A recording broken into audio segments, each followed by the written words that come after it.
Welcome back, everybody, to the Cleveland Guardians franchise here on MLB The Show 22. Today, the Guardians have an opportunity to wrap up the ALDS in very quick fashion as they look to get a clean sweep on the Minnesota Twins. The Guardians won games 1 and 2 in the last episode at home, and they're looking to add a third win and finish off the job today. I think Cleveland's in a really good spot. They've got the momentum after performing well in both games, and hopefully we can finish Minnesota off right here and not have to worry about going to 4 or 5. In the first 2 games, we didn't necessarily dominate, but we played well. The offense was good, scoring 6 and 7 runs respectively, and the pitching, particularly the bullpen, was very solid as well. So I think if we can keep up this balanced level of play where every unit produces, there's no reason to think we can't not just sweep Minnesota, but really make a big-time run here in the playoffs. The story of those 2 games were the offense particularly being clutch. When we needed to get big hits, we did. Guys like Ketel Marte and Kyle Lewis played really well. And of course, Zane Rowley is just a different animal in the playoffs, and he was phenomenal in both of those games. We had Shane Bieber start in Game 1. He was very good. Dylan Cease was fine in Game 2. And then the bullpen did a fantastic job, only allowing 1 run in pretty much 7 or 8 total innings. So we'll see if we can get the job done here in Game 3. It's going to be a challenge because, A, we're on the road in Minnesota. It's going to be a hostile environment, and these guys know their season is on the line. This was the case when Minnesota played in the wild card game and absolutely dominated the Chicago White Sox. So clearly this team knows a thing or two about winning games with their backs against the wall. They've got their ace, Jose Urquidy, on the mound. So I think it really could be a challenge here for the Cleveland Guardians to get the sweep tonight. Of course, if Minnesota wins, we could head to a Game 4. And if Minnesota wins that, then we'll head to a Game 5 in Cleveland. Let's take a look at both lineups. Regular starters for the most part, although there will not be Jesus Sanchez in the starting lineup after playing pretty poorly in the first 2 playoff games. So here's Jose Urquidy, who pitched in the wild card game for the Twins, and he pitched pretty darn well. 6 innings, only allowing 1 run and getting the win. And now Minnesota hands pretty much their entire season to him. We'll see what he can do. Ramon Romero leads off the game. He goes down on the fastball to start things off. Good strikeout by Urquidy. 2 away now for Ketel Marte, who played very well in both games, particularly Game 1 of the ALDS. He's going to weakly fly it out into right, and it will be caught by Ragnar Eriksson. Quick 1-2-3 inning for Urquidy and the Twins as we go into the bottom of the first inning. On the mound for Cleveland will be Hunter Greene. He had a pretty disappointing season after he was great last year, but hopefully he can flip the switch here in the playoffs, and that starts tonight against the Twins. Facing off against Brandon Marsh early, and he's going to draw a walk on the changeup, so the Twins get themselves an early base runner. That's going to bring up Yordan Alvarez, who homered in Game 2. Hits it well in the left, and that'll drop for a single. Marsh is going to head to third for Lord knows what reason, and he is out pretty easily. Good job by the Cleveland defense to quickly relay that one in when they really were not expecting Brandon Marsh to head over to third. Ian Happ with 2 away strikes out on the curveball, and that'll wrap up the first. No scoring so far. Both pitchers look pretty solid. Jose Urquidy looking to keep up his hot start, facing off against Jose Ramirez, who goes down looking on the fastball. Ramirez only has 1 hit so far in the playoffs. It was a monster home run. Now Alvaro Pena's up with 2 away. He also has a homer in this postseason series, but he's going to weakly pop out into center, and it is caught by Brandon Marsh. So the Guardians have no base runners here through the first couple of innings. As we go to the bottom of the second, Nolan Gorman thought that was ball 4. That pitch clearly in the strike zone. I don't know what he was thinking. And unsurprisingly, it is called for a strike 3. Austin Martin hits this one well into right, and Lewis will make the play. Nice defense by Kyle Lewis, who was fantastic in Game 2, driving in 4 of Cleveland's 7 runs. Chiyoko Chakanawara now singles into right. So at least the Twins are getting some base runners early, unlike Cleveland, but Minnesota hasn't been able to do anything with them so far. Ron Nowagata strikes out on the changeup, and that'll wrap up the second.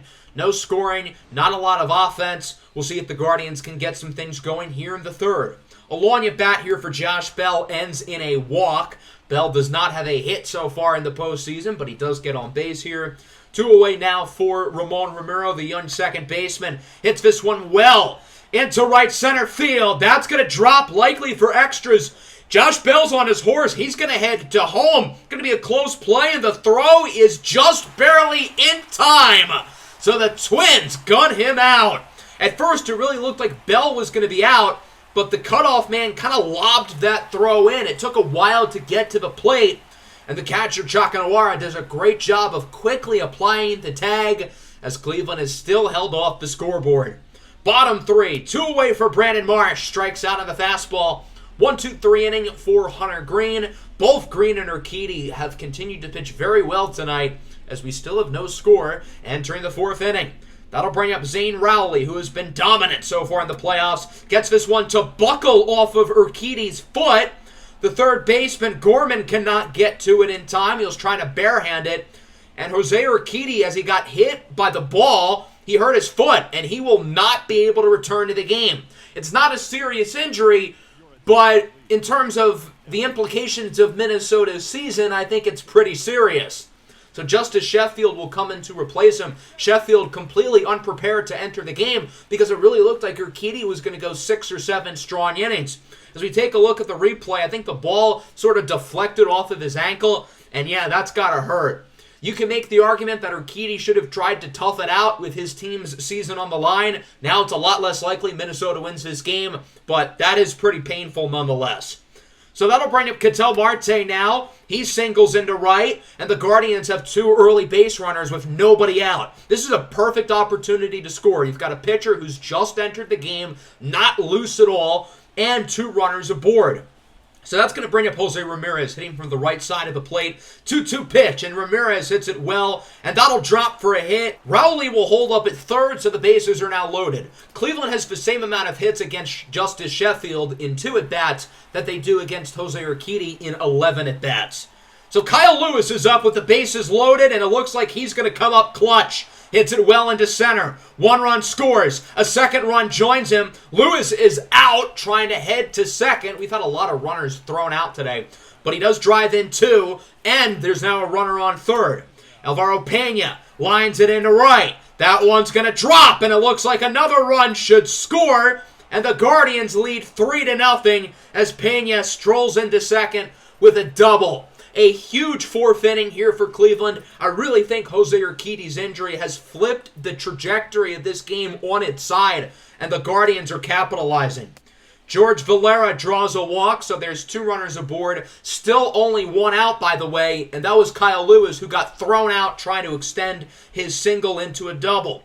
Josh Bell is now up. He crushes this one into center field. It goes to the warning track, and Marsh will make the play. Pena's going to look to tag up to third, and he is safe. So there's now runners on the corners and 2 away. We'll see if the Guardians can get another big hit here and look to extend the lead. That's going to bring up the catcher, Luis Campusano, and he's going to drive in a run. Campusano singles it into left, and the Guardians now lead 4-0. This inning has been a total disaster for the Twins, and you can't really blame Justice Sheffield because he was not supposed to come into the game. The injury happened very spontaneously to Jose Urquidy, which really messed everything up for the Twins. Ramon Romero lines it out to right. That'll wrap up the 4th. A big inning for the Guardians as they score 4, largely because of Jose Urquidy being knocked out of the game with a foot injury. Let's go to the bottom of the 4th, see if Hunter Green can keep up his strong start as Yordan Alvarez leads the inning off strong for Minnesota. Alvarez hits it into left, beating the shift perfectly for a double. There's a reason why Alvarez might be the best pure hitter in baseball. The guy hits for elite contact, elite power, great plate skills, and he can hit it to all fields occasionally. Happ singles into right. Yordan Alvarez wisely will hold up at third with a great throw from right by Kyle Lewis. That'll bring up Nolan Gorman with a big opportunity to strike, and he kind of does. He grounds into a 4-6-3 double play, but Yordan Alvarez also scores. So Minnesota's now on the board as it is now 4-1. That'll bring up Austin Martin. He grounds it to second as well, and that'll wrap up the 4th. A busy inning. Cleveland scores 4. Minnesota responds with a runner of their own, but the Twins still trail by 3 with their season on the line tonight here at Target Field. The Twins make another pitching change here going into the 5th as J.T. Ginn, who has not pitched in the big leagues all season, enters the game. Desperate times call for desperate measures, I guess. With one away, Ketel Marte drops a single into center field. The Guardians do have a nice lead right now, but they certainly are looking to add more. We'll see if they can do it and try to build themselves a blowout to really have themselves in a comfortable spot here nearing the end of this game. Jose Ramirez grounds it up the middle. The Twins are going to look to turn 2, and they do. A great job by Minnesota to wrap up the top of the 5th, but Cleveland still appears to be in control. They still lead 4-1. Let's go to the bottom of the 5th now. Hunter Green's pitch count starting to get higher, but he is still pitching well as he gets Luis Garcia to pop this one into left. Hit it well, but George Valera makes the play, and the Cleveland Guardians are now 4 innings away from moving on to the ALCS, but they've still got some work to do. This game is not over. Into the 6th now, full count for Alvaro Pena. Looks like he's going to try to drop in a weak hit into right, and he does. So Pena gets his second hit of the ball game, and the Guardians have another base runner.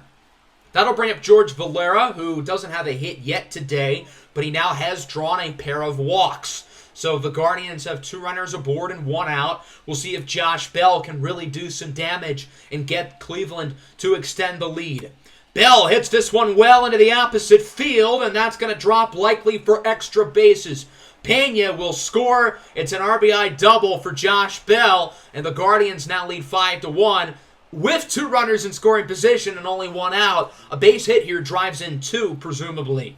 That'll bring up Luis Campusano, who drove in a run in his last at-bat. Campusano hits this one well into right field. Erickson should be able to make the play, but it looks like both runners are going to be able to tag up, but barely. A really good throw to the plate by Erickson, and he just is unable to get the out.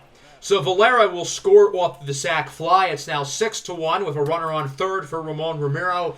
Pops this one into right center. Marsh makes the play, but another good inning offensively for the Cleveland Guardians as they score 2 and up the lead even more as it's now 6-1. Minnesota's got the top of the order up with Hunter Green staying in the game. The Guardians are hoping for one more good inning out of him as he faces off against Brandon Marsh, who gets that one to drop into left field for a hit. So Marsh is aboard. Last time he was on base, he was thrown out because he was being an idiot on the base passes. We'll see if he's a little more successful here. Ian Happ strikes out. That'll wrap up the 6th. 6 innings, 1 earned run for Hunter Green. He pitched great today, and we'll see if the bullpen can finish off the job in the final few innings. Phenomenal start for young Hunter Green. Christian Javier enters the game for Minnesota here in the 7th. Javier has not allowed any runs so far in the postseason as he faces off against Zane Rowley, who draws a walk. Rowley reaches base for a second time today, but a quiet postseason game for his standards. That'll bring up Jose Ramirez now with Rowley on second. Ramirez hits this one up the middle. The second baseman, Austin Martin, does a good job of deflecting it. He sends it home as Zane Rowley kind of teased him rounding third. But now there are runners on the corners and 1 away as the Guardians look to up the lead even more. That brings up Kyle Lewis here. Runners on the corners and 1 away, and Lewis strikes out. A high 95-mile-an-hour fastball from Christian Javier for the second out of the inning. That'll bring up Alvaro Pena now. The 1-2 pitch grounds this one over to short. The Twins should make the play, and they will as it's flipped over to second. A good inning for Christian Javier, but the Guardians still lead big, 6-1, as we go into the bottom of the 7th. James Karinchak enters the game. He's pitched 1 scoreless inning so far here in the playoffs, striking out 2. And we'll see if Cleveland can get another good inning out of him. With 2 away, Chiyoko Chakanawara pops it into foul territory. Pena makes the grab. The Guardians are now 2 smooth innings away from advancing to the ALCS for a 3rd consecutive year. Edward Cabrera, the former Guardians prospect, enters the game here for Minnesota. He's pitched 2 scoreless innings so far. We'll see what he can do here, facing off against pinch hitter Dansby Swanson to start the inning. Swanson hits this one into right, and that ball is going to drop. He beat the shift perfectly and might have a chance at 3. He's rounding second and will head to third, and he is out of there. So Dansby Swanson tried to leg the double into a triple, and he is unsuccessful. Good relay by the Twins defense. The Guardians have now had 3 runners thrown out today. That's oddly a lot. Jesus Sanchez enters the game as a pinch hitter, and he gets plunked. So Sanchez is aboard after getting hit by his former Marlins and Guardians teammate, Edward Cabrera. With 2 away, Ramon Ramiro pops it up into the outfield, caught by Brandon Marsh. Good inning for Cabrera, but Minnesota still has a lot to go, down by 5. Rambo Rodriguez is in the game here for his first postseason appearance. The Guardians are hoping that they can have him pitch the final 2 innings and finish off the game and the series as he strikes out Rod Nowagata to start things off for out number 1. Here's Luis Garcia, lines it to third. Pena makes a really nice play to get him out. A phenomenal play there at the hot corner by Alvaro Pena, who of course is going to be Cleveland's long-term third baseman with Jose Ramirez getting older, and although he hasn't really regressed yet, it's only a matter of time until it starts happening. Ragnar Eriksson flies out to center, and the Guardians are now 1 inning away from winning yet another playoff series. All they got to do is not get outscored by 5. Zane Rowley leads off the 9th, checks his swing, didn't think he went around, but the umpire behind the plate says he did. With 1 away, that brings up Ketel Marte, who hits this one high and deep into straightaway center. Back at the track, at the wall, it is gone! Solo home run for Ketel Marte, his 2nd of the postseason. And the Guardians extend their lead as they are now up 7-1. That's the first home run for either team of the entire game. That'll bring up Jose Ramirez now, and he's going to get the 2nd homer of the day. This one a no-doubter into right as it hits off the foul pole. Back-to-back home runs for Marte and Ramirez, and it really looks like Cleveland is in a good spot to win this game handedly as they are now on top 8-1. Jorge Alcala comes into the game for Minnesota to replace Cabrera and just try to get them out of this inning with pride and not being down by double digits, because if Cleveland keeps this up, who knows what's going to happen. Kyle Lewis is up with a full count. He draws a walk, so the Guardians get another base runner here. They're not done. They're clearly looking for more. With 2 away, Swanson singles in to right. Big game for Swanson off the bench. He goes 2 for 2, albeit one of those times he got thrown out, but still, 2 for 2 nonetheless. That'll bring up Josh Bell with 2 on and 2 out and 2 strikes for 1-2. Checks his swing on the fastball. We are through the top of the 9th. It has been all Cleveland tonight as the Guardians look to finish it off here in Minnesota down to their last 3, make it 2 outs. Marsh starts off with a ground out to second. That'll bring up Yordan Alvarez. He's had a nice day today, and he's going to keep it going. Alvarez with a moonshot into right center field. Don't look now. Put on your rally caps, kids. The Twins look like they're at least going to try to make a comeback. Yordan Alvarez with his 2nd straight game hitting a home run, and it is now 8-2. That'll bring up Ian Happ, who hits this one nicely into left. It bounces off the foul wall. Happ looking to head to second. The throw is on time, but offline from Jesus Sanchez. And so the Twins have a runner in scoring position, and it looks like they're going to do some more damage. Nolan Gorman with a 2-run homer into right. What is happening? Is Minnesota making this a game? It's now 8-4. A big swing by Gorman, his 2nd straight game with a homer. So the Twins look like they're making some noise. Austin Martin strikes out on the sinker. Twins down to their final out. Now down to their final strike with Chiyoko Chakanawara, the 3-2. Grounds it to second. Swanson makes the play, and there you go. This game and series is over. The Cleveland Guardians sweep the Minnesota Twins here in the ALDS and are moving on to the ALCS for a 3rd consecutive year. Despite some 9th-inning struggles, Rambo Rodriguez shuts the door for the Guardians, who sweep their division rival Minnesota Twins. This American League Central race was tight all season long between these 2 teams, but once they meet up in the playoffs, it's clear who the better team was in this division, and that would be your Cleveland Guardians. You might as well just call them the Minnesota TNs, because we really took the win out of their name, and Minnesota's playoff losing streak continues unless you count the wild card game. Then, well, they have a new playoff losing streak at 3.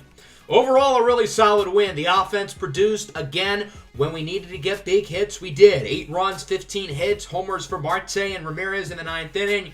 Campusano, Lewis, Bell, and Pena also drove in runs, and then the pitching was really, really good. Hunter Green was fantastic. The bullpen, particularly Rambo, was a little shaky, but they got the job done. Got to give Minnesota a little credit for fighting in the 9th inning with the homers by Alvarez and Gorman, but it is not to be. So we are moving on to the ALCS, and now the question is, who will it be against, the Yankees or the Mariners? That series is the only one that is not wrapped up. In the National League, the Braves have beaten the Dodgers 3-1, and the Cubs have beaten the Marlins 3-1. Currently, the Yankees lead Seattle 2-1. That brings us into Game 4. The AAA team's moving on to the championship, by the way, as the Mariners went 6-0. So the Yankees are in danger of blowing a 2-0 series lead. We're going to simulcast Game 5, see what happens here. Shohei Ohtani on the bump for the New York Yankees, facing off against Emerson Hancock as Seattle gets right to work, scoring a run in the first. They get 3 in the second, led by an Abraham Toro home run. New York gets 1 in the fourth, but Seattle still leads pretty convincingly. The Yankees respond with 2 in the sixth, but that just woke up the beast. Kelenic with a solo homer. Toro gets a 2-run shot, and the Mariners are up 7-3 now. The Yankees trying to get some things going here, but it is not looking good for them. The Mariners now added another run off of a sacrifice fly in the 8th. They're up by 5. All they've got to do is finish off the job here with 1 inning to go, as Horigami Yasumaguchi will not finish off the game. It'll be Tyler Duffy. And the Seattle Mariners upset the New York Yankees. They win Game 5 8-3. The Mariners trailed in this series 2-0, but they came back to win the final 3 games. Abraham Toro homered twice. Jared Kelenic went deep as well, and the pitching was really solid. Emerson Hancock pitched well, and then the bullpen did what they needed to, whereas Shohei Ohtani did not pitch so well. So the Yankees won the first 2 games. It really seemed like they were going to move on, but that's not going to happen. We'll be facing off against the Mariners in the ALCS for a spot in the World Series. Throughout the entire season, I complained about us having to likely play against the Twins in the first round while the Yankees luck out with Seattle. But the Yankees couldn't even beat Seattle, as the Mariners would outscore them 16-4 in the final 3 games. I am not taking this Mariners team lightly. They are good. Bo Bichette is an all-out superstar. This is the first year of his 9-year contract he signed in the offseason. I don't think there are 5 or 10 players in the majors better than him right now. They've got some other great players, including Jared Kelenic, who went deep 42 times this year. The rest of your lineup is really solid with J-Rod, Benintendi, France, and Buxton. They've got a few familiar faces. Look at the shortstop position with Brian Rocchio, Yu Chang, and Gabriel Arias, who is not on the postseason roster, but he was for the ALDS against the Yankees. Their pitching isn't great, but it is certainly solid. And as we have learned the last couple of seasons in the playoffs, any team can get hot and win a series. And right now, the Mariners are hot. They've won 3 in a row. They have a lot of momentum, as do we. So I am not taking these guys lightly. Even though they only won 86 games in the regular season, I could absolutely see the Mariners winning some games on us here and possibly looking to shock the world. So we're going to give it everything we got here as we look to get back to the World Series with only 4 teams to go. Which one will be crowned the champs? The Mariners, the Braves, the Cubs, or will it be our Cleveland Guardians? That's going to wrap up today's episode. I hope you guys enjoyed. Make sure to leave a like and subscribe to the channel if you are new. Peace out.